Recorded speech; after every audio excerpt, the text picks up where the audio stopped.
Folks, how is everyone doing? It is good Monday morning. We are getting ready to start our 2-day workshop. So if you are watching this live right now, I would love to know where you are checking in from. Jordan, let me know if you are seeing people trickle in. Jordan is our superhero when it comes to managing our community and live stream and all of that. He's my right-hand man that makes sure everything is working behind the scenes. So I appreciate you, Jordan. And we haven't done a true live in quite some time, maybe a few weeks, I feel like. So, Chris, thanks for saying yes to us. I know you've been in our community for over a year now, and things are moving. So I'm excited. No problem. Thanks for inviting me. I'm stoked for this. Okay, awesome. So for those of you that may or may not know Chris, Chris, is your company name the Corner Office? I mean, that is hilarious. Yeah, I mean that's like my kind of content name. Yes, the Kerner Gotcha, office. gotcha. Okay, I saw that in the paperwork. I was like, oh, that's clever. I love it. Thank you. So let me just provide some context to everyone of who Chris is. Every single month, every single week, our team identifies the top leaders, people that are doing some really cool things in the community.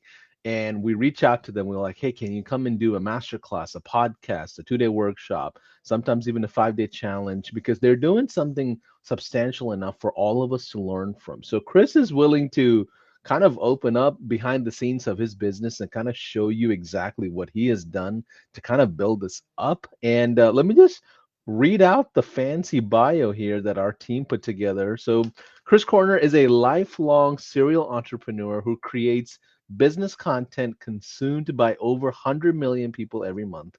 He resides in Dallas, Texas with his wife and 4 children. Man, you got your hands full. Yep. He has started over 80 businesses and has been an entrepreneur his entire life. He holds a business degree from University of Alabama and Texas Christian University, TCU. That's in Fort Worth, right? hmm Okay, awesome. Yeah. And over the last 2 years, he has made a name for himself for being at the cutting edge of AI tools, instructing millions of business owners on how to use AI to solve their problems with apps built without coding skills. How's that? It's amazing. I mean, Go High Level is like the perfect use case for AI. Like it just makes it even easier to use. So I've been having a field day. I love it. So, before we get started into the content, we have a lot to share. Give us a quick 30-second rundown of your journey to entrepreneurship. I know we had the bio and the background and the qualification, but like, how did you get started? Were you 15, with the business out the gate, or like, what is the journey to entrepreneurship for you? Yeah, I mean, I was living in Logan, Utah as a kid, and I was pretty poor. My dad worked in a greenhouse, my mom didn't work, and I lived across the street from this golf course. It's funny because I mentioned this in a podcast once, and all the comments were like, "You don't live near a golf course if you're poor." It's like, well, I did. It's called Logan River Golf Course. You can look it up. I did. Anyway, these golf balls would fly into my yard. And I don't know why or how I got the idea, but it was just like I should sell those. Those are free golf balls. And so I got a big 4x8 piece of plywood, some black spray paint, and just, wrote golf balls 3 for $1, leaned it up against my mailbox. And all summer, I would just slang golf balls to 30, 40, 50-year-old dudes. Wow, did the country club know this at all, or it was just like your own thing Well, right by it's funny you it? ask. They didn't know until I put them all in my Red Ryder wagon and walked them down to the pro shop and sold them out of the parking lot. And that was the first time I got cussed out. So they found out then. So after that, I just sold them from my house after that point. Nice, awesome. So, your journey to digital marketing, walk us through that as well. I know that takes another curve of just multiple experiments and things like that. How did you get into the computer world? Yeah, well, I one of my like phrases is test everything except drugs. I love testing. Like the internet, my MacBook is like a laboratory. So A/B testing, email test, digital products, courses, Go High Level, affiliate. I'm just always running experiments, and after 17 years of doing that, you pick up a lot of skills and you have a lot of fun too. So I'm going to show like as much of that as I can in a couple hours this week. I love it. So we've got close to, I want to say close to 500 people already joining us Oh, live. geez. I would Don't love tell me to that. know where some of you are from. I see someone from Michigan.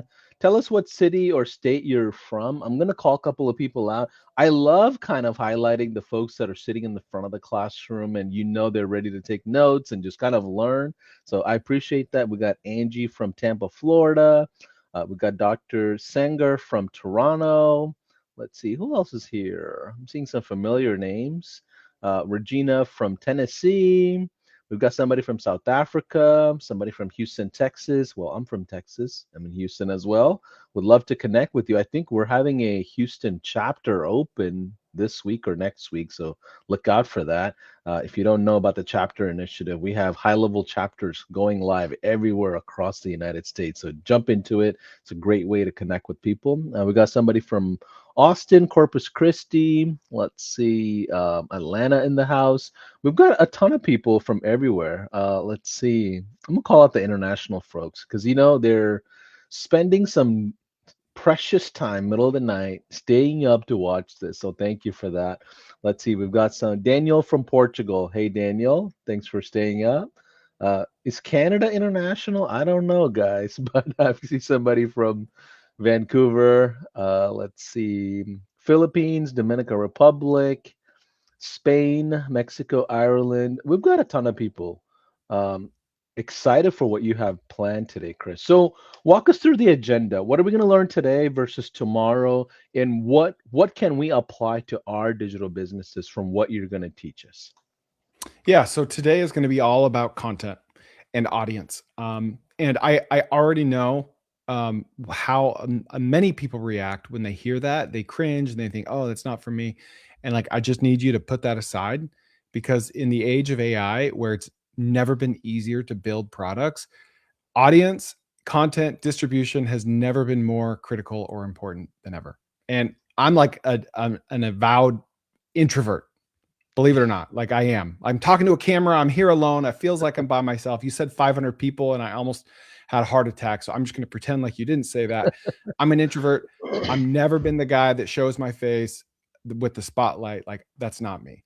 But like once you kind of put aside the fact that people don't care about you, they're not thinking about you, they're not judging you. And if they are, who cares? You don't even know about it.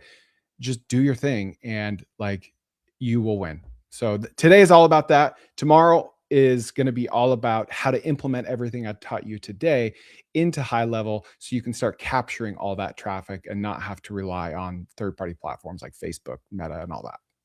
Got it. And if I'm brand new watching this event for the first time with High Level, well, do I need to have a High Level account, or would it help if I do jump into a trial of some kind, even if it's today or tomorrow? Like, what are you going to teach us from within the platform at some point throughout the event? Yeah, I mean, none of this really applies if you don't. That's kind of critical. That's like baseline to this whole thing. Internet connection, go high level trial account, because that's how we're going to capture all these leads. The whole impetus for this like webinar is because I got my Facebook account banned, and that was providing 35 grand a month to me in profit, and it disappeared overnight because I didn't own that audience. I don't own Facebook. And so it's never been more important than ever to get emails, get people off the platform through landing pages, funnels, etc. So that's everything. I love it. So, are you all ready for us to dive into the content? We've set a 9-minute introduction to who Chris is, what we're going to teach, our 2-day workshop. And if you are ready, give me a one in the chat. And what we're going to do is jump right in, right? So give me a one in the chat if you are ready for us to go into the content. It's going to be a lot of stuff that you're going to kind of just drink from the fire hose. Forgive us early if it's too much content. But the goal is for you to kind of absorb and take away one or two things from what we're teaching here, okay? So don't feel overwhelmed if it's a lot of stuff. And then another thing I'm going to tell you is Chris's success is very unique and special. It's unordinary, right? So why I say that is because we may throw numbers at you. He may talk about how he got to 6 figures a month and this and that, but this is all inspiration oriented, right? This is all educational based. So from a disclaimer standpoint, I don't want to imply that you're going to go make a bunch of money. At the same time, we're very careful of who we bring on our virtual stage. If they don't have real life experiences of building businesses, I typically don't bring them on. So this is a great opportunity, almost free education to jump right in and learn a lot. So take it all with a grain of salt. So Chris, if you want to share your screen, I can kind of just, make sure everything's good to go here. Give me a one in the chat if you can see his screen as well. If you don't mind going into slideshow mode. Yep. All right. Perfect. How many of you see his screen? Give me a one if you can see his screen. I can see it. The last view was better, if you don't mind. The where you had the Well, full screen. yeah, let me see if I can, because I need to be able to see, other stuff on my screen Oh, as you well. got your notes panel. Yep, yep. Let me pull that back up. It's always tricky with these screens, especially if you have a big wide screen. Oh, that's perfect right there. Yeah. Yeah, well, let me, is that, okay, is that back to normal? Yep. Trying to, If you go presenter view, you'll be able to see the notes if that's what you're wanting. right. What about that? No? That's your notes panel, right? So we see the speaker notes there. That is the actual presentation. So we're good here? Yep. Yep. Okay, good, because this works for me too. Okay, perfect. And Is I that will good for say, you all on the in the chat? Is that good for you all? I think it's good. Yeah. I Go will for say it. I have some slides, but it's not going to be slide heavy because I'm very much Okay. a show, don't tell.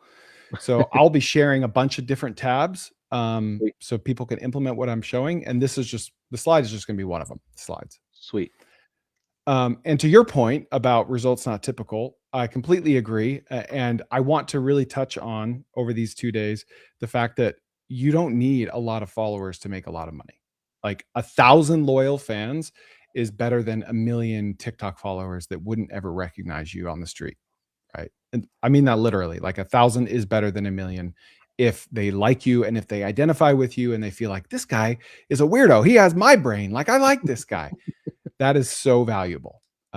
So we're not trying to get to 1 million followers or make $1 million a second or whatever. Like we're just trying to make some extra money. And so my podcast, when I do my content stuff, my whole shtick is law of abundance, share everything. Like I interview people and sometimes they refuse to come on because I say, like, you have to be able to open the kimono, like show us everything. How do you make money? How do you find customers? And if they're not able to, then we don't have them on. So I'm going to do the same thing. Like I would be a hypocrite if I didn't. I'm going to I show love everything. it.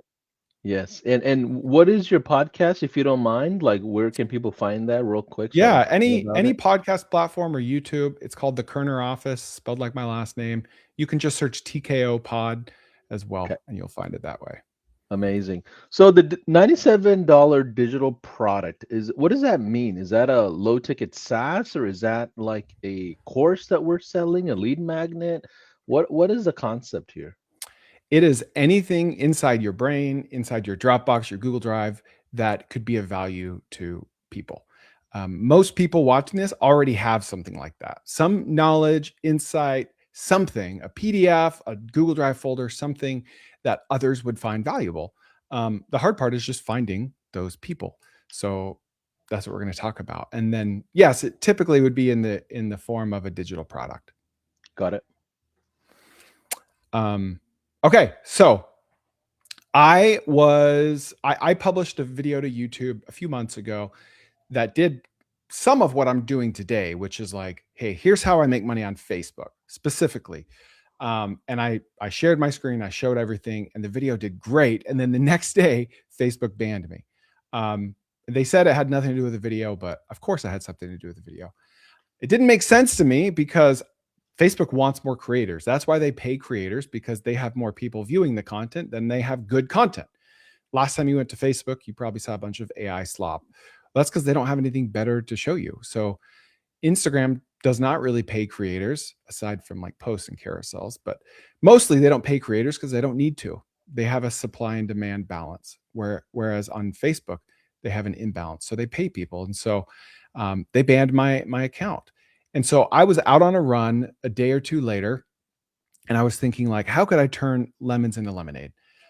I really truly believe that anything in life, either personal or business or otherwise, any bad thing, given enough time and perspective, can turn into a good thing, right? And so I thought, all right, how can I turn this into a good thing? And then I thought, well, man, a few months ago, I consulted a guy on how to grow his brand. We just did one-on-one Zooms.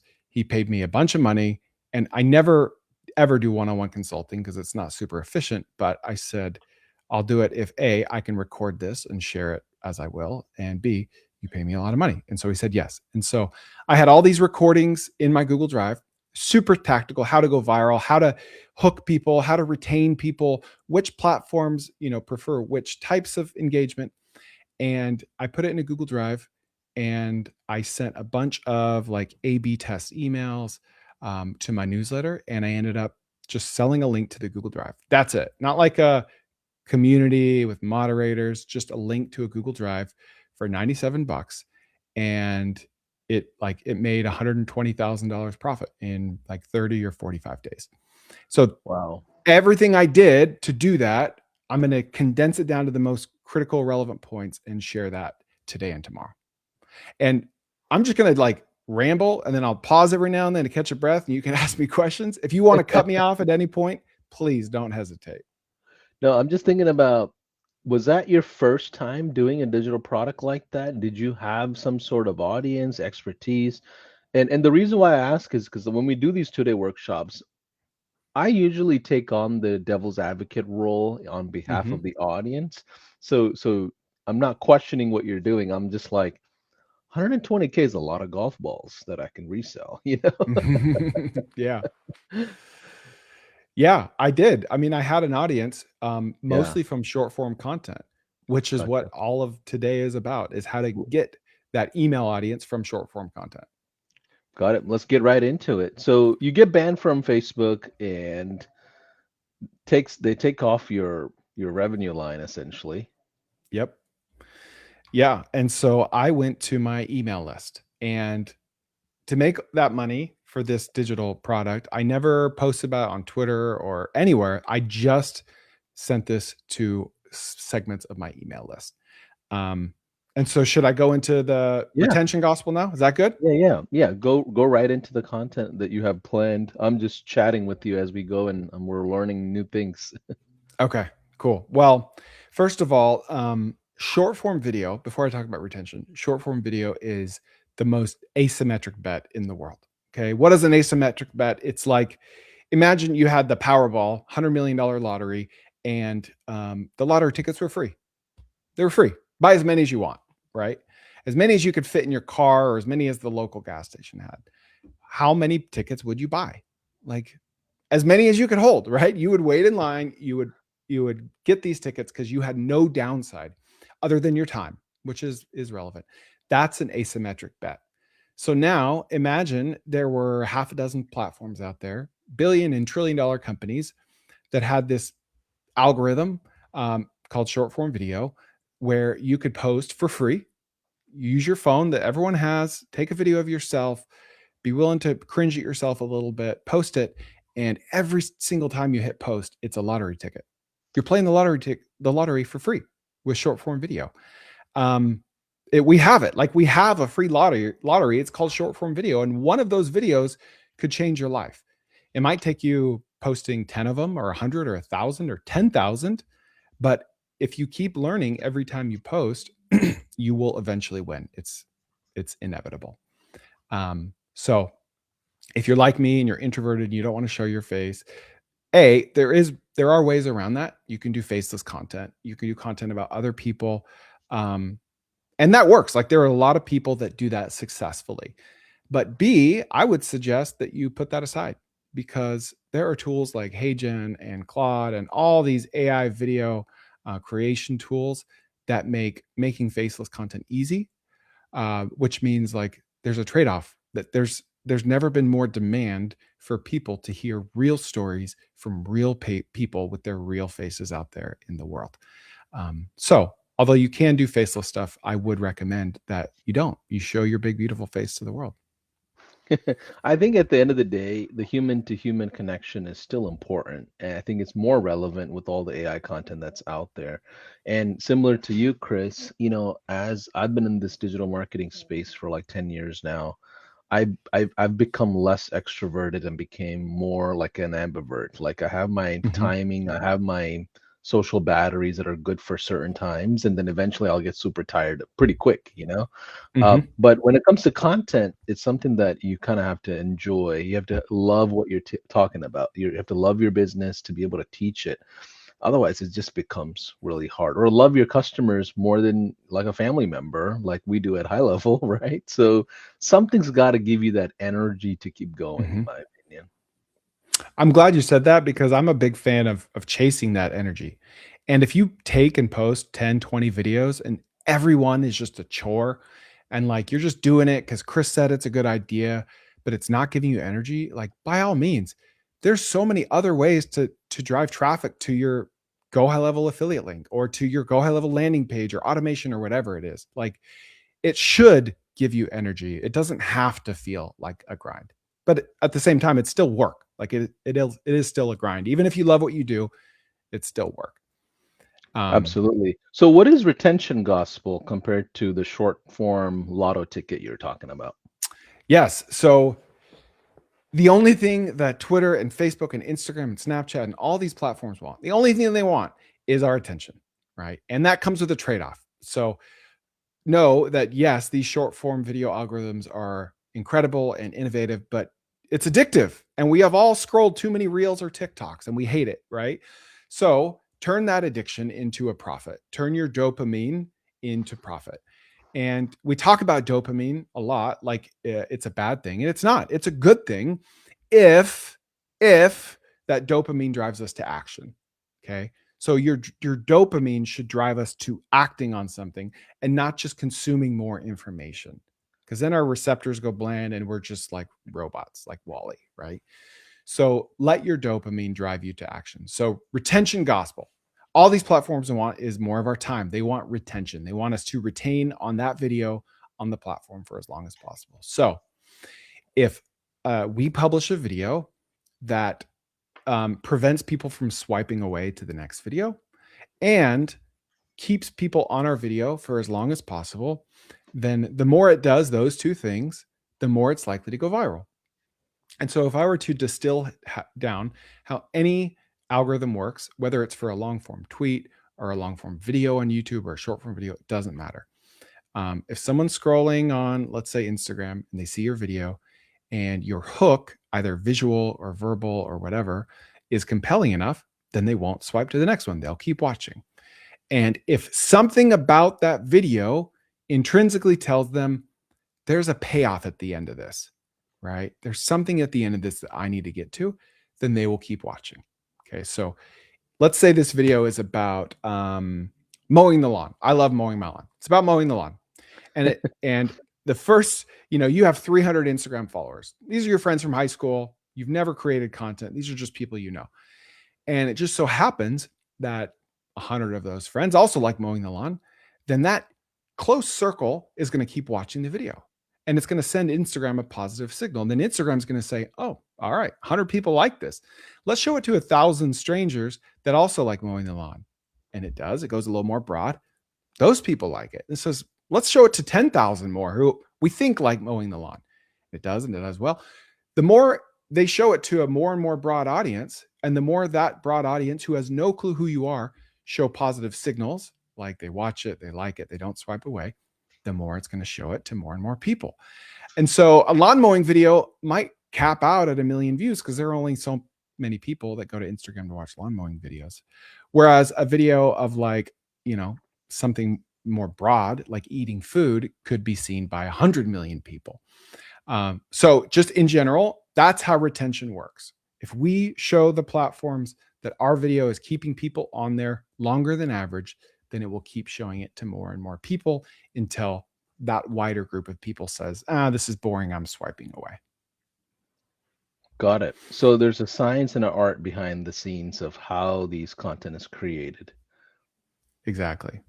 Yeah, because if Susie in Omaha, Nebraska typically has 13-minute Instagram sessions, and our video, like let's say Susie watches on average a 20-second Instagram video, and our video keeps her there for 28 seconds, then it's like, all right, this is raising Susie's average consumption time by a little bit. So this is a good signal. We're going to show this to more and more people. Yeah. And one thing I always notice is it's a dynamic target, right? Each one of us have a certain interest at a certain time of your content consumption. Like 3 months ago, I was looking to buy an SUV, and my feeds were all about SUVs. Right now, I'm looking at like NBA playoffs, and I'm like, now it's all about the Spurs and the Rockets and everything else around NBA. Like, so we all have like seasonalities of content that goes through different components. So the 100 out of the 300 may change all the time, where the platform signals different things for you as you create more content. So is it important that our content stays the same, or can you create a bunch of random content that just shows, like a kind of like a blob of all content just to do content? I'm so glad you asked that. It's important early on that we test a ton of stuff, not just like niches, but concepts, right? So let's say I love mowing the lawn. We're going to test carousels. We're going to test infographic posts, picture posts. We're going to test, talking head videos of me walking around the lawn, talking about my lawn. We're going to test all kinds of stuff. And then let's say like, I don't really care what type of attention I bring. Like I'm going to sell a Go High Level product or sell a product on a Go High Level site or funnel. I don't care what it is, as long as it's something I'm interested in. Then I'll test like Taekwondo videos, if that's what I'm into, or cooking videos. Like early on, test until you see two things happen. A, positive signals from the algorithm, and B, you like it. Like you genuinely like posting this, you like consuming this type of content, and it's something that you think could be sustainable. Now, I'll also say, in getting inspiration for how to post, what other people are doing, you need to create a separate Instagram account that is completely separate from the one where you're posting. So I have like a consumption Instagram account for research. And then I have a posting Instagram account for posting. That's the one I'm trying to grow. And then I have my for fun account, that's where I go watch Theo Vaughn videos and fishing videos, because I don't want to muddy up the algorithm, right? So on my research account, I don't follow anyone. I don't want anyone to follow me. It's just blank. It's a dummy account. But I will start swiping reels and interacting and engaging with ones that are in my niche. So I can tell the algorithm, more of this, show me more of this, more of this, more of this. And that will give me tons of inspiration of what my content should look like as well. That makes sense. So as a business owner, as an entrepreneur, what you're saying is it's okay to have multiple social accounts for certain uses, as long as you're productive and creating content and not losing sight of what you're doing there. Yes, but I will say, I forgot to finish the second part of that, is test everything early. Once you find the thing that gives you energy and is sustainable and the algorithm likes, then you kind of got to stay in that groove, right? If you found success and passion in lawn mowing, you don't want to get to 10,000 followers and then switch to Taekwondo. You're starting over. You can do that from a brand new account where you literally start over, and that's fine. If you want to test that, cool. But like a lot of people, smart people, say that like follower count doesn't matter. Follower count's dead because it's all algorithm driven. That's somewhat true, but it's not totally true, because every follower you have, even if only 100, that's 100 data points for Instagram on what your archetype of viewer looks like.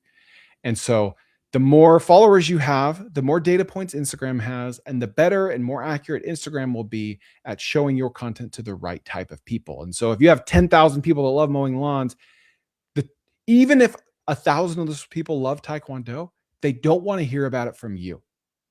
You're the lawn mowing guy in their head now. It doesn't matter if they also like it. They already get that from other people. So you got to stay in that groove, or you got to start a new account. Yeah, I love this, Chris, because the alignment we have to remind ourselves here is that we have a $97 product we're launching, right? At some point, as your audience grows, your channels grow, The goal is to make sure the offer matches the audience. If the offer does not match relevancy to Yes. the audience, you don't have a business. Oh yeah. I call it product audience fit.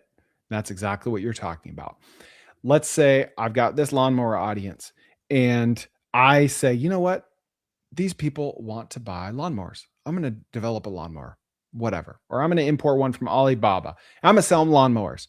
And I don't poll them. I don't test it. I just assume you might be successful, but you probably won't because you don't have product audience fit. Even if that audience likes lawnmowers, they probably already have one that they like. They might want like a fertilizer to make their grass greener.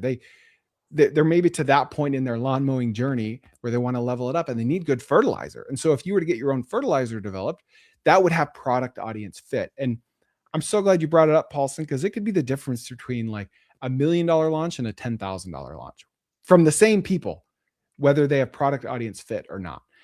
And so how do you find it? You just post Instagram polls to your story. You say, hey, what problems are you having in your lawn mowing? I hate my mower. My grass isn't green, And like 72% say my grass isn't green. Then the next you post another poll. What do you dislike about your grass not being green? Well, it's green, but half of it is crabgrass. Well, I have bare spots. Well, okay. You take that. Oh, 83% said this the next day. Tell me about your crabgrass. Is it invasive? Is it coming? And then like at the end of 4 days, now you know exactly what they need. They need granules, not a spray, for crabgrass in the southeastern United States that emerges in March. Like you can learn all that. You don't have to guess what they want. So then when you have a big launch a month later, you'll get 1,000 people to convert instead of 10, right? So very important that you ask your audience what they want. I love it. So, Chris, is there like a framework you follow when it comes to building this stuff? So glad you asked. I call it hide the idea. Hide the idea framework. So you start with a hook, and my kind of classic hook, if you haven't followed me, is I'm going to share a different screen here. I posted 20 or 30 times back in 2024. I had no success. I started a brand new account. I had no audience. And I saw this cool video on my research account of a perfume vending machine. And I was like, that is amazing. I'm going to post about that. If I had a perfume vending machine, here's how I would profit from it. And so I edited it myself. I scripted it myself. And I don't know what the reason was, but I started the video. This is the exact video that first went viral for me. I started it with this hook. Look at this freaking guy right here. This guy invented a vending machine that sprays cologne for $1. Then profit margin is 92%. And if you really want to get smart with it, you'd put a QR code by each bottle of cologne where you can scan and buy it with an affiliate link drop shipped from someone else's website. You do no work and you make 15 times what you'd make on one spray. Put these out. So we won't watch the whole thing, but I started with, look at this freaking guy right here. And it went viral. Now, it wasn't the only reason it went viral, but I looked at my analytics that all the platforms show us, and the swipe away rate was amazing. People weren't swiping away. So then across platforms, it got like 20 million views, which I was getting like 200 views. So then I'm like, well, let's try this. Look at this freaking thing right here. New trend alert. Oh, look at this freaking thing right here. 20 million views. How about this? Would you look at this freaking thing right here? So that became like my catchphrase by accident, right? Because Wow. my swipe away rate was super, super good, AKA low, when I used that hook. So you've got to have a good hook. Wow. So the idea here is to keep the people on the platform at all cost. Yes, for sure. Is this helping you guys? Are you guys following? Let me see where the audience is here on the comments. Okay. Cool. Awesome. Let's keep going, Chris. Okay, so that's the hook. Call to action. I won't talk about that now. I want to talk about the hide the idea, HTI, whatever. Hide the idea framework. For instance, on the perfume vending machine, that went viral despite the fact that I had no idea about retention or hiding the idea at that point. Sometimes you get lucky and, good is the enemy of great, and 10 million views could have looked like 20 million views with a better hook or the right kind of retention hide the idea tactic. So if I was posting a video about lawn mowing, my hook would be something like, I can't believe that my grass got so green from this one simple trick. Okay, that's a hook. Like, okay, that's doing two things in one.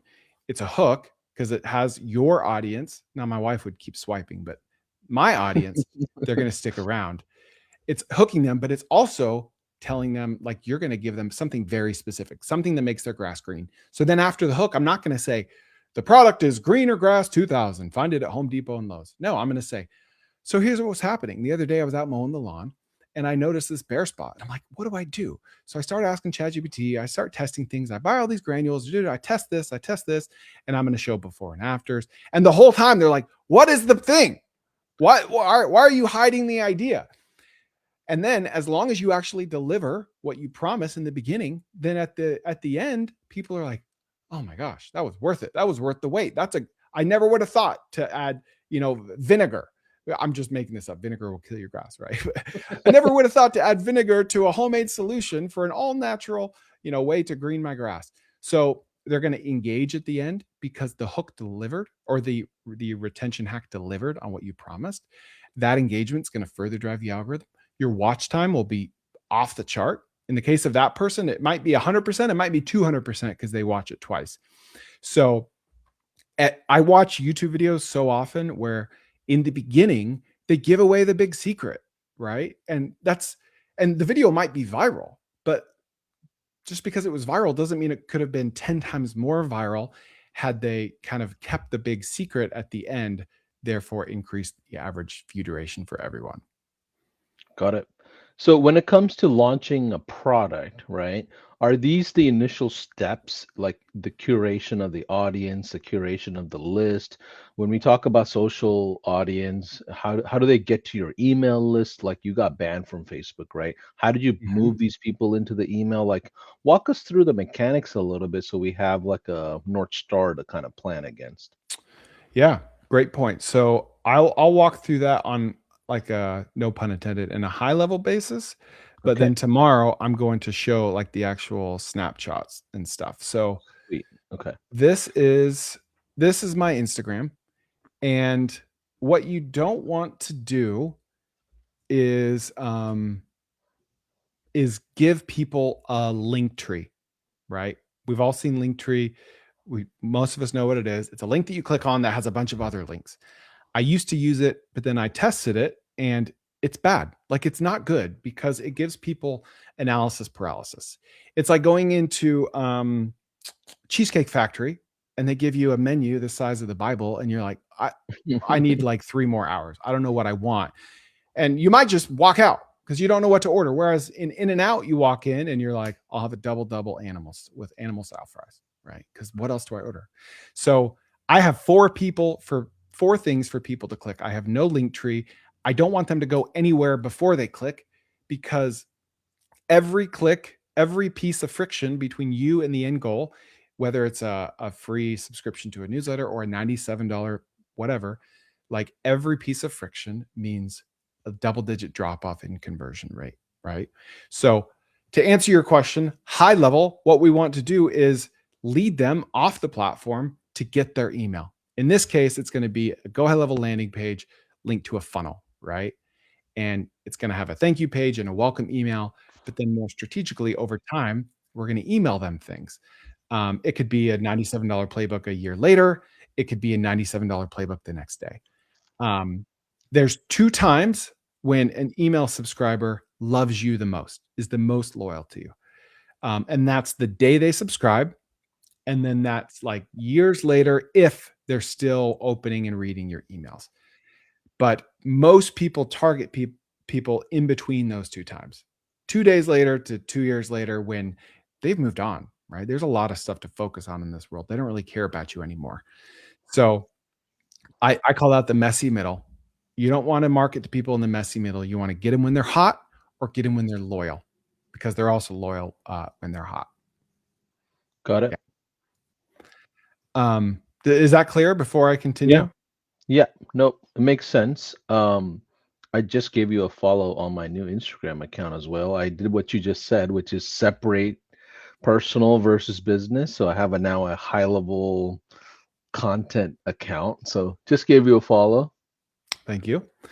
But like I get a minority percentage of my email subscribers from my profile page. Most of them come directly from my short form content. And Mm. if you listen to any guru out there, they'll tell you that you can't get emails from short form content because TikTokers are finicky and that is wrong. That is absolutely wrong. You just need to have a good enough, compelling reason for people to want more from you. Therefore, your content, your 30-second video has to be good enough, but it has to tease something that they assume is much, much better.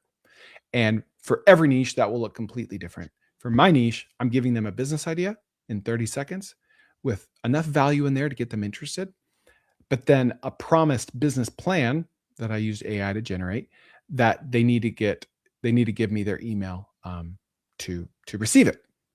So how does that happen? Through a CTA, a call to action in your video. And I'm going to show you the difference between a strong CTA, call to action, and a weak CTA. So I'm going to switch my screen and I'm going to go back to TikTok and I'm going to show you this video, right? I think this is the one. I'm going to show you the difference between this. So Do you use a CTA on every piece of content, or is it just when you're presenting an offer? that's a great question. I feel very strongly about this. If your CTA is like for something unpaid, like an email address or to follow, you want that everywhere, everywhere. Don't shrink from it. It won't prevent your thing from going viral. If your CTA is something that's overtly paid, like if I were doing a CTA for this $97 playbook to the world in a short form video, I would want to be very selective and careful about how frequently I pull that lever. To me, there's two types of CTAs, like, comment, subscribe, whatever. And that's like low stakes. It's a low ask. And then there's like, give me your money. And that should be used sparingly when it's only worth it. Got it. So, sorry, go ahead. No, keep going. Keep going. Okay, so I'm just going to show you the first part of this video. Look at this freaking thing right here. New trend alert, new trend alert. This is blowing up around the world in two different concepts. This is day 8 of showing you my favorite 2025 business ideas. So follow for more. If you're wondering if I'm cringing at myself as I watch that, I am. So if you're cringing at me, we're on the same page. But that thing right there, I'm going to show you definitively. Now that was a follow me CTA, low stakes. I'm going to show you the analytics of this video. Remember, I said follower count does matter because it gives sometimes TikTok glitches out and it shows 0 stats for this. So I'm going to go to a different one. It gives the algorithm more data points to work with. So I'm going to show you a different video where I had a CTA early on. Would you look at this? This is one. I won't force you to watch it. If you look at this, 40,000 followers. Do you mind zooming in, Chris? I'm sorry. Yeah. There you go. Yeah. So 40,000 followers from one video. Okay. I have like 670,000 on TikTok total out of like 2,000 videos posted. So that is not normal for me or for anyone. 40,000 from one video. Well, why? It's all because of this CTA. I'll show you. Let me unmute it. Thing right here. I just know I'm going to see these all over this summer. Here's why this is a brilliant idea, where you can find it and how much you can charge. Day 50. That's the retention gospel. That's they have a reason to watch to the end. And then I put the CTA right after that reason to watch to the end. So the chance of them like saying, oh, he's asking me to follow him, I'm going to swipe away, is almost nothing because of what they're seeing and what they just heard is good enough to get them to power through my annoying CTA. So Chris, I'm sorry. more. So this is yes. Chris, I'm sorry. I missed what you just said. You said that's the retention gospel while the video was playing. Can you review that with me I think one there more was like a time? 2-second delay and I spoke over myself. So yes. Would you look at this freaking thing right here? I just know I'm going to see these all over this summer. Here's why this is a brilliant idea, where you can find it and how much you can charge. Day 56. So the retention gospel here is why this is a brilliant idea, where you can find this machine, because they don't even know what to search for. They've never seen this before. They can't go to Amazon and type in silver thing with pink, and then what you can charge. So it's like, all right, here's how to do this video. Here's how much money here's how to do this business in the video. Here's how much money it makes. And here's what I'm even looking at. That's 3 reasons to get them to watch to the end. So if I put the call to action of follow me right after that, then not only are they not going to swipe away, but they're probably going to follow me as well. So I say like one video can change your life.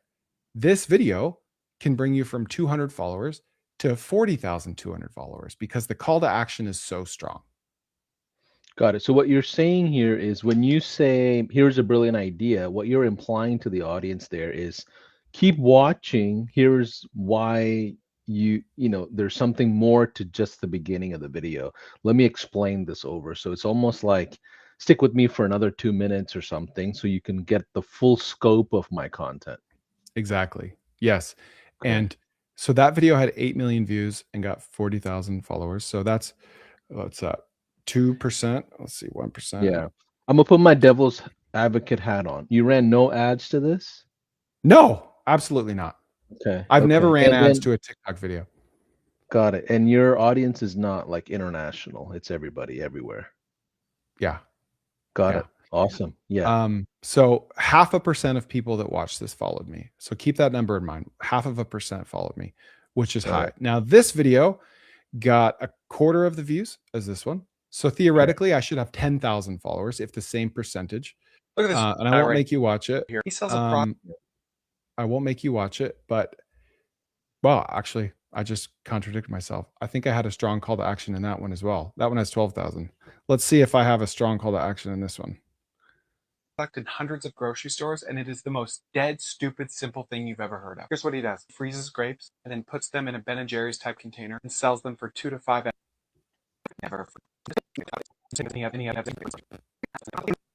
Yeah, so that one had a really strong follow me rate as well. I wasn't expecting that.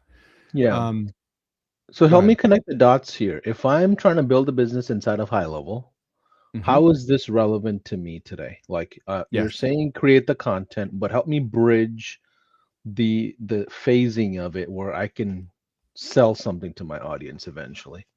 Yep. So if you look at, let's see, I mean, really any of these. If you look at the end, I've got an automation here where I say at the end of this video, comment plan, and I'll send you the business plan because I talk about a banana business. They're very interested. They want to know how to do it. So I promise them a business plan. They comment this. And then as of 2025, you can use High Level to integrate that trigger word with an email automation. So then I'll make a business plan and I'll set up an email automation, and which this is what I'm showing tomorrow. And I will send them the business plan. So now I have their email address. That's the magic of all this. Got it. So as we go through it, you have, I guess over time, you've built up different business plans for different audiences, and you're curating and testing different things that's working over time. If I'm brand new, I just need to start with one, basically.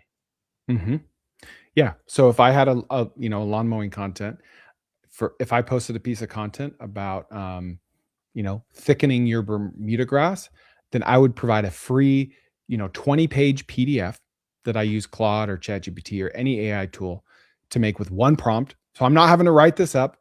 And then I would put that PDF in Google Drive, and I would link to that Google Drive when people subscribe to me from that specific video. Got it.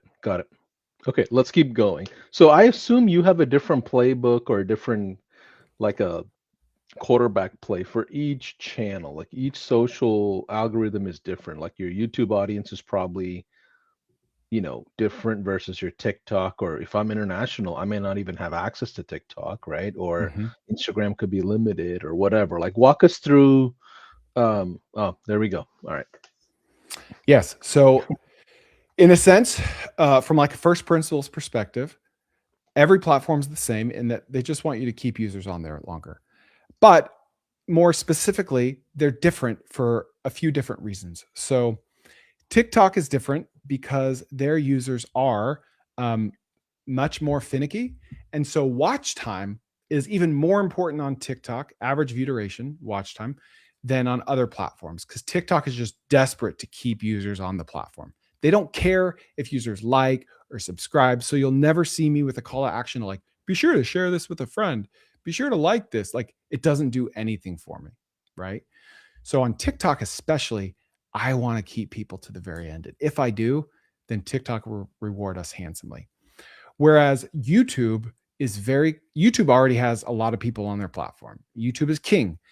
YouTube wants you to not swipe away more than anything, because there's so many YouTube shorts. There's like 8 billion hours of shorts uploaded every single day to YouTube. And so if your swipe away rate is over or under 70%, then they love you. If people have a 70% chance of not swiping away, then YouTube will keep showing it to a broader and broader audience.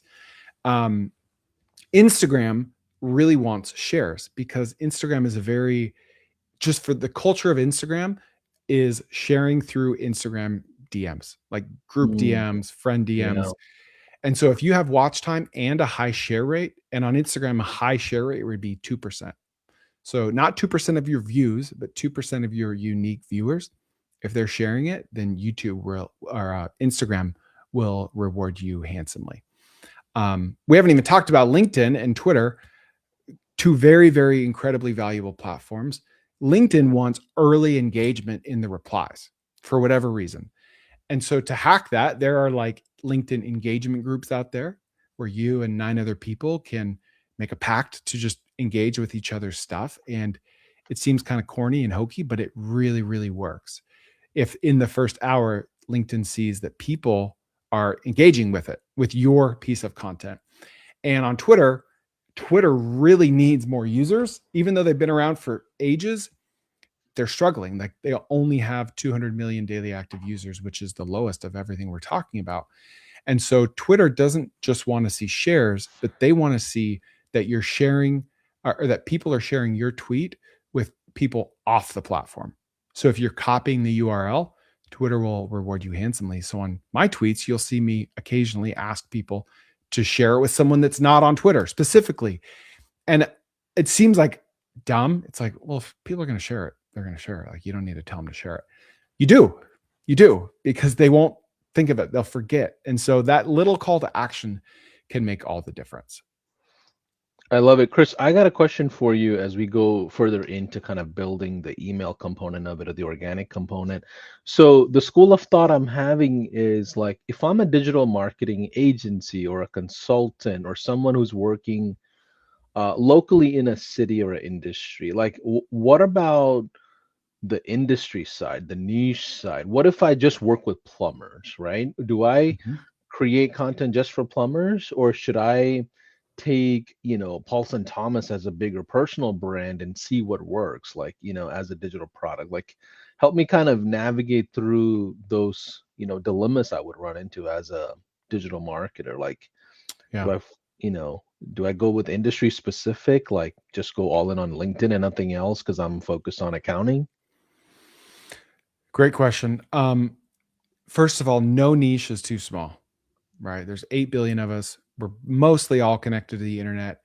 Like, if you wanted to do like Jewish plumbers living in upstate New York, fine, right? Because those people will be so loyal to you. Even if there's only 100 of them, they will be so loyal to you that those 100 people will be more valuable than 10,000 people that are less loyal to you, right?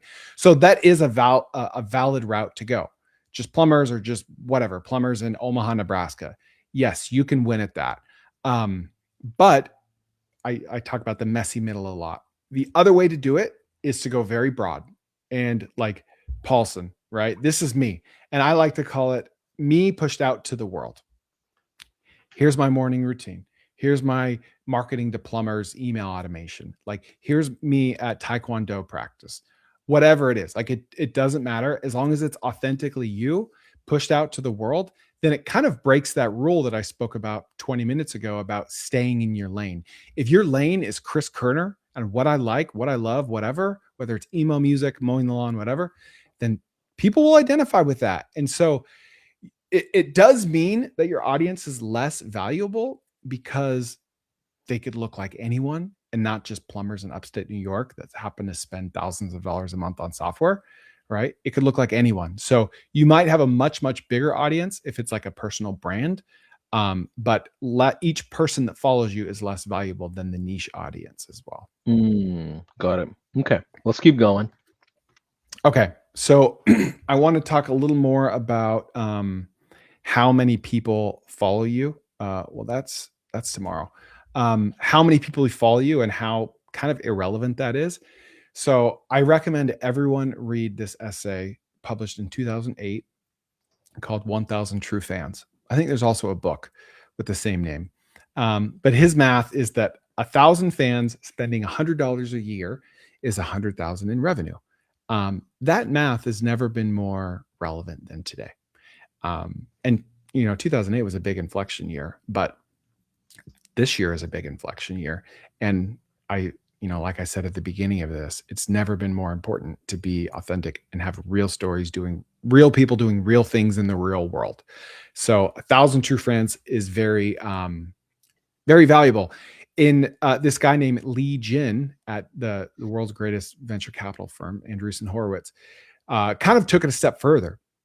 She said you actually only need 100 true fans paying you $1,000 a year. It's the same math. You end up at $100,000, but I can think of 8 to 10 guys that have built $30,000 to $70,000 a month businesses on Twitter with like 2,000 to 3,000 followers, talking about being fractional CFOs or fractional CMOs. They have like one offer, one service that they charge $2,000 to $5,000 a month for, and they get a couple of them a month. They just tweet like, handful of times a week, very niche, relevant things. These tweets get like 40 views, 120 views, 13 views, but the people viewing them are so valuable. I have a friend named Marcus who has a YouTube channel with 1,700 subscribers. His videos get 400 views, 1,100 on a good day, but they're like 50 minutes of like how to optimize your Google Business Profile, how to fix your funnel, like walkthroughs, screen sharing. And I'm not exaggerating, and I pushed back on this when he told me, his close rate when he gets on calls with his viewers is 100%, because these people spend hours with him. Of those 823 people watching his 51-minute video about, Google Ads, they spend hours with him. And so when they get on the phone with him, they feel like they're talking to a celebrity. Like, oh, I love your video. The one you posted, like, they are a true fan to him. And so when he says, I will personally manage your marketing for $3,500 a month, they say, where do I sign? And I'll also say, like, he does qualify them before he books a call. They have to answer questions so he knows they're qualified, but 100% close rate, and no one knows who this guy is. That's what I really want to harp on, is that it, like, being obscure and unknown is great. Like, if the right people know you, it's amazing, because it's not about who you know, it's about who knows you and who trusts you. Absolutely. And I don't know if you know this, Chris, but High Level, we're very heavy on our affiliate program, right? We have a lot of people that come through that. And, quite often when we do our endorsement deals or whatever, we look at the audience activation rate. And a lot of times, more followers don't mean more audience. It just means they just have a bigger network of people that are around them that was like maybe once a follower, not a follower anymore. A lot of times we see newer players that are a bit smaller out crush the big legends all the time, so we almost stop paying attention to how many followers a lot of people have in general. Like, that's not even a focus anymore, because someone with 100 people that's following them, paying them $3,000 a month for services is way more valuable than, a bunch of followers and nobody purchasing anything from them. Yeah, it's interesting hearing your perspective, because you see the other side of those numbers. I see myself and some anecdotal examples of people I know, but you guys have thousands of affiliates. Yeah, exactly. So how do we convert this all into our email? Like, how do we get them to get off the platforms in a healthy way and become our true loyal followers? Yeah. So it all starts with a very, very simple landing page, which I'm going to build tomorrow. I'm going to share my screen and build it for everyone. like almost nothing on there to click. You don't need their phone number, their address. You need their email. The more there is for them to click on the landing page, the more likely they are to get distracted and to never convert at all. You need to link to that everywhere, the same landing page on all the platforms. And then you need individual pieces of content to link either to that landing page or to a different one. But really, like once you've tested a few landing pages, you just want to put that one everywhere. And then you have your email. And then you'll have a flow, like a welcome sequence that I'll cover tomorrow that will kind of strike while the iron's hot. That's going to last like a week. And then after that, you just want to send them one thing a week that's very relevant to what they're doing and very high value. And then you can pull that launch lever, whether it's a $97 playbook or whatever, at any point in the future. That's the name of the game. Got it.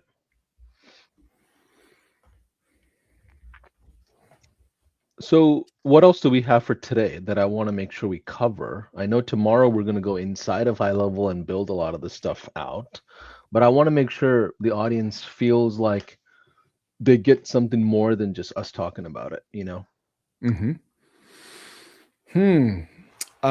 Well, I could continue talking about, getting more eyeballs and platform specific things on generating attention. Yeah. But What do you guys want to do? Walk us, give us your feedback. Do you use the social planner at all inside of high level to manage all these different platforms? Or how do I you don't actually use that. I use high level for half a dozen plus different things. But one thing that I've noticed is that the platforms want us to post natively to every platform, like manually, not even cross posting between Instagram and Facebook, but the same piece of content to Instagram, and then you upload the same one to Facebook. The platform sees that as like more effort, that you're more engaged. And I've noticed using like any like cross posting tool or anything, that your content isn't likely to do as well, which I hate to say. I would love for the convenience of that because it works great. I've tried it. But that's just what I've noticed. Got it. Okay, awesome. So why don't we do this for today? Why don't we do a Q&A with everything we talked about from a strategy standpoint? Tomorrow, just so everyone understands, we are going to go inside of high level and build all these things out with Chris, okay? We're going to walk through the snapshot. We're going to walk through the automations, the comment flow, the triggers, the pipelines, everything that's kind of part of what we're teaching. What we didn't want to do today is do both and then kind of overwhelm everybody. I know that was kind of Chris's intention, right? Well, also, Paulson, I'm eating my own dog food here, right? I got to give them a reason to come back. This is a retention gospel, right? Like, I'm opening the kimono. I'm telling you guys what my intent is here. I love it. So if you're down for it, let's do like a 15-minute Q&A. For those of you that have specific questions that are relevant to you, type in the letter Q or the word question before you put out your question. So that way I can recognize the question you have versus just a comment. I'm just getting thousands of comments here, right? So help me kind of find you and your question. And we'll do, so it's 12:03 now. Somebody's asking, are we really live? Yes, we are really live. So, okay, Chris got a question. Chris is asking, let's see. Chris just put Q. I didn't see the question itself. So put the letter Q and the question together so I can see it. Okay, so Braxton Wood said, I'm curious to hear Chris say where he generates more leads, TikTok or Instagram? Instagram for sure. Okay, and why is that? Like, I mean, what is that, because of the type of content or the industry, or is it a platform thing, or? So TikTok I use for testing. Like I'll post different variations of the same video back to back to back without any thought or care, because TikTok is probably the lowest value platform. It's just the users don't convert as much. When they do convert, they don't open or click emails as much as Instagram and Facebook users. If I had to compare Instagram Reels, Facebook Reels, and TikTok, Facebook is the most valuable. It's an older audience. They open their emails more. They buy more. They're more valuable. Facebook's like the sleeping giant that everyone's sleeping on. Got it. Well, yeah, there's a marketplace. I mean, there's businesses being ran on the marketplace on Facebook, right? So there's definitely a lot of economics there. Matt Foley's asking, can you put some online retail parentheses apparel spin on this? Like are we talking about a Shopify e-commerce brand for apparel? I think that's what he's referring to, some sort of an online retail brand.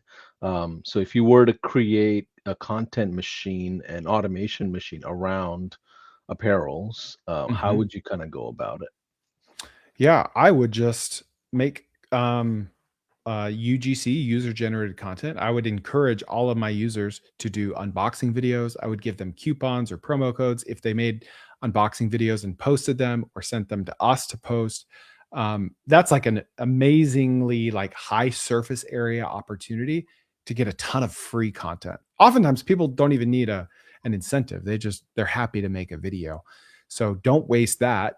And if that is like your one thing that you're doing, then make all of your content about that business. Not just like, hey, buy our new shirt, but like, here's how we source high quality fabric, right? Like behind the scenes of how you're building and running and growing your business. Don't be afraid to show that, because someone might just find that interesting and therefore go buy 4 shirts because they find your business interesting. You don't have to like directly sell to people. In fact, usually it's better that you don't. Makes sense. Let's see. Someone's asking the video you comment, where do you find them? So I think they were asking about your social handles. It's kind of unclear. If you don't mind just reiterating what you meant, Ricardo, let us know. Someone's asking, Catherine Beasley's asking, how many posts are you making daily? And I think it'll be interesting to see that across different platforms. Do you use the same content and kind of, flywheel it across and chop it up differently, or is it different content with each platform? Yeah. So we post 2 long form audio episodes every week, 3 long form video episodes every week, and 2 of the video and audio are the same. But a lot of my YouTube videos aren't a good fit for audio because they're tough to watch. So 5 pieces of long form content every week, and then like I'll say 2 to 4 pieces of short form content every day per platform. Most of it's the same, right? Like the same 38-second short form video will go to Snapchat stories, TikTok, Instagram, Facebook, LinkedIn. Yes, short form video on LinkedIn, short form video on Twitter, everywhere. And then we'll post like a carousel version of that, a written version of that. So every day we're posting like 30 to 50 pieces of content total across platforms. Yeah, Chris, you're saying we, like, do you have a team behind the scenes, or like it seems like an impossible mountain for someone that's brand new to put out, 20 pieces of content a day. Like, where Mhm. did you start that way, or like give No. us? Yeah, yeah. So I've had a pretty strong team for about 6 months now, but the first 400 videos I posted, I I filmed myself, I edited myself in CapCut, and now Instagram has an editing app called Edits, which I like better. So I did all of that myself. I posted, scripted, took like while I was running other businesses, super busy, all of it myself. You don't need a team, and even now, my team is mostly virtual assistants that are quite affordable. Got it. Makes sense. Let's see. You know what? I forgot to throw the question on the stream. Karen's asking, what do we need to do to start posting on YouTube or other platforms? So, I mean, that's a broad question, but I would say first start with an offer and an audience and make sense, something that you want to do long term. hmm Yeah, write out a list of potential things that you're interested in that you could monetize. So there's this thing called the. Am I able to share my screen again? Yeah, yeah, for sure. All right, so here it is. Keep those questions coming, you guys. I see them coming in. We're gonna get to all of them actually, because our content today, we don't want to waste too much time on presenting PowerPoint. So this is even better in my opinion for you to kind of be able to get your questions answered. All right, what is So this right here? this is the Ikigai principle. It's a Japanese principle, And you want to find the overlap of all these things in the Venn diagram. What do you love? What are you good at? What does the world need? And what can you be paid for? And really, these two things are the same. What the world needs is something that you can be paid for. So, what do you love? What are you good at? What can you charge for? And really, you can charge for anything because no niche is too small. So, that's why in the beginning of this presentation, I basically just talked about these two things. What do you love? What are you good at? And then the overlap is what you should do. So how do you get started? Like you start by kind of thinking roughly of like, all right, how could I monetize this? How could I sell that? But really like that thinking exercise is just friction to you actually posting. Like you need to have a bias for action and to just post something to learn and to see and to just see what happens. Do you get any comments? Any likes? What's the retention? 13 views? Okay, let's get 20 views next time. Like you're going to learn so much faster by actually doing and not brainstorming or thinking. I love that. Because I think this gives you a starting point of where you even begin your testing, right? Especially if you're brand new. And what about Chris? If I already have an audience, should I pivot because I don't have a certain focus, or like, how do I go to the third step if I'm already on my second step? It just depends if you like that audience, if you like the type of content you're posting about. But I wouldn't ever throw it away. Like if you want to try a different niche, then just start a new social handle and start posting that new niche from there. Got it. Okay. Let's see here. Let me go back to the questions here. We've got Laura asking, what about scheduling posts on each platform, still within the platform, but not chaotic posting and not a third-party platform? Do you schedule posts at all ahead of time? We don't. I've also noticed an inverse correlation between that and success. I can't prove it. I know people that do schedule just fine. But I also know people that get really hung up on time of day. And the platforms kind of throw us off because they'll show you like heat maps of when your viewers are most likely to be on the platform. I've noticed zero correlation. Like if you post something at 2 a.m, then A, your viewers aren't really there yet, but B, your competitors, aka the other people in your niche, aren't posting either. So just because it's the middle of the night doesn't mean that the supply, like there's no demand. It just means there's much less supply of the video too. So oftentimes now I don't normally post at 2 a.m, but if I were to, I know what would happen. It would be really slow. And then around 8 or 9 in the morning, it would start to take off as people wake up.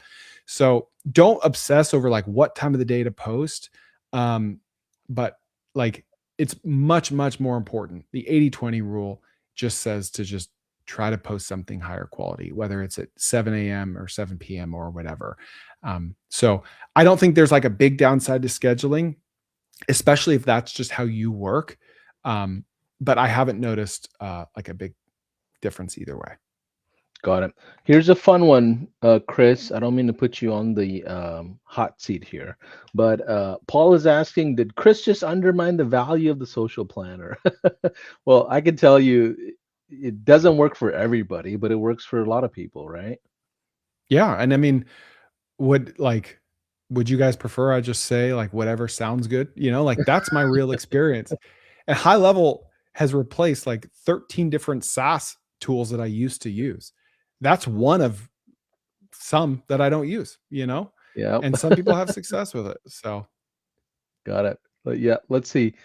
Someone saying, so the AI component, Chris, how much of the AI do you use inside of High Level? Because we've got a gentleman asking here. I've got an AI receptionist, and sometimes it works, sometimes it's not working. Like, what is your experience in AI tools? I think High Levels, what is it? The AI voice agent creator is one of the best voice agents out there. I presented at a conference in Mexico for orthodontists last month, and I stood on stage in front of hundreds of orthodontists, and I went into High Level into the voice agent, and I created and trained and spoke to a voice agent all within the course of like 7 minutes from scratch, and their brains were like melting on the floor. It was so good. There was so little latency. It was so like you just put in the URL of the orthodontist and it's trained. it's trained on how to talk to a mom of 4 kids about pricing and about like, can he eat popcorn or not? And like, do you accept my insurance? Like I did all that within 7 minutes within high level. So I'm like shocked that their AI tools aren't more front and center because they're so good. Yeah. Yeah. Love it. Let's go to the next question. So Chris is asking, where are you building your digital products themselves? In Google Docs. Honestly, like it's just Fancy. they can download it. Like it doesn't have to be fancy. In fact, usually I think it's better when it's not. Most people don't know what Notion is, like they know what Google Drive is. So just keep the users where they already are, where they're most comfortable, and it's less friction. Got it. Bobby's asking simply Facebook ads. I think what he's asking is, are you running Facebook ads or would this work with Facebook ads? Oh yeah. I am running a lot of Facebook ads and it works beautifully. You drive the ads to your Go High Level landing page. I make like 10 to 20 second vertical video talking head ads for my newsletter and say like, you want to quit your 9 to 5, you need a good business idea. Well, I have 97 free business ideas here. And then I just link to it. Got it. Richard's asking, what about the fragrance videos? Why did your subsequent posts for fragrance not do well? Well, it's part of testing, right? Sometimes they hit, sometimes they don't. Yeah. And sometimes you just like, when it comes to my niche, I talk about other niches. And pressure washing 5 years ago was hot. Today, nobody cares about it. Window washing was hot. Today, nobody cares about it. There's just always things trending and not trending. And so that one just doesn't hit as well anymore. So I try to recycle old content. And sometimes it takes off even better than it did before. Sometimes it tanks. Sometimes it does just okay. Got it. So we're at 12:16. We're going to keep going for about 5-6 more minutes. So if you have questions, just rapid fire. We're going to try to rapid fire as fast as we can as well so we can get through all the questions. So keep them coming. So Elaine's super honest. She's like, Paulson, I hate making videos. Is there another way? Yeah, I mean, there's a tool called HeyGen, HeyGen, where you can make like AI avatars talk for you. You're probably seeing these videos, like talking head, talk to the camera videos that are AI generated. They're getting really, really good. Like I have an eye for them, and even I'm like kind of squinting. I'm like, I don't know, I can't tell. So that is a route. Like you could be a completely different person, or you could just upload a headshot of yourself and you could look and talk and sound like yourself. It can clone your voice, your look, your height, weight, everything. But again, it could be a completely fake human if you wanted. Got it. Does it have, so let's talk about the other side. What is the business impact of that? Does it hurt you or help you long term when you have to actually shake hands with the business? I think long term, you're best off showing your real face. People will be more loyal to you.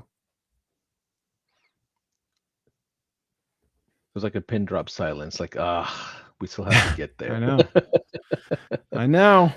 Selena's asking, is Facebook focusing on communities, and would it be better for us as creators to post in communities versus pages and profiles or subscriptions? Yeah, so you've got a few things going on. You've got groups and you've got public and private groups on Facebook, and then you have pages. So I post, I have like a personal Facebook account that I've had since 2005 or whatever, but then I have like a business page that just is my name, Chris Kerner, but it's a page. And you can find good engaged communities where posting there helps, but it's kind of hard to find them. Either a community is dead, or it's just a bunch of spam that everyone ignores. Or if it's a really high quality community that doesn't really want you doing any self-promotion. So that is successful. Like that is a good tactic, but it's just harder to find a good community to post in. Yeah, one thing I'll add here is I hear from Chase Buckner, who is our product guy, right? He's you guys know who Chase is. He's really high on the Go Collab community. Now you can stream in there, you can post a lot of content in there, a lot of videos. Like, so we're seeing a good amount of influencers build a Go Collab community on top of what they already have, because in some sense you have to have like an insurance plan for all your audience management. At some point you might find a platform just shutting down something and you're just kind of SOL because they just one night just switched, right? So we've all been in the world of marketing long enough to know when those switches happen, people lose businesses, right? Just overnight. So yeah, Go Collab is something I would pay attention to, where you own your own community at the end of the day. Just like how what Chris is teaching is really simple: build your audience, but move them to an email list at some point so you can own your actual audience and it's not on another person's platform, right? Can you comment on Yep. that, Chris? Yeah, I mean that's the whole reason we're here, is because I got cut off on Facebook. I had 1.5 million followers on Facebook. So I had to learn the hard way. But I had been like siphoning off emails from Facebook all the while. I had that insurance policy where I was able to monetize it, but most people don't. Like, believe it or not, most creators are not collecting emails. They're just hoping and praying that they never get kicked off the platform. Got it. Patrick is asking, how is this different or better than ManyChat? I think that there's a couple things that it can't do, but those things that Go High Level can't do are things that I don't ever use on ManyChat, with like auto DMing people right when they follow you. That's one thing that ManyChat does that Go High Level doesn't, but it's not something that I would ever suggest because it's really spammy and it's just not best practices. Whereas people are now conditioned to comment something and get more info. Like, it's not just something that internet marketers do anymore. Everyone does it. They're used to doing it. So that's like ManyChat's most important feature. But there was a time before I started using Go High Level's version, I was paying ManyChat $500 a month for all the context that I had saved up in there. So, all it was doing is what Go High Level can do today. Got it. Makes sense. So there's a lot of questions still coming in. So Chris, if you can take some time of your day later on, or your team can just go through and add some comments there, that'll be appreciated. So walk us through what we're going to learn tomorrow, and we'll call it a day for today. Yeah. So today is basically everything that happens before they click, right? How do you get them to click? That's what today is. What happens after they click? That's what tomorrow. They're going to go to a landing page. They're going to give you their email. Then they're going to go into a funnel. And then we're going to start sending A/B test emails to them so we can learn what is the best way to approach this person to increase the likelihood of them buying from me. Okay, awesome. Well, we'll see everybody tomorrow, same time. For those of you that are international, it's 12 o'clock noon New York time, Eastern. We're in Central Time. Chris, you're in Dallas, right? So we're in Central Time. So 11 a.m. our time, 12 o'clock Eastern time. And tomorrow we'll go for probably a little longer because we're going to have a lot of stuff to build out and then a bigger Q&A. But bye for now. Take care. All right. Thanks, guys.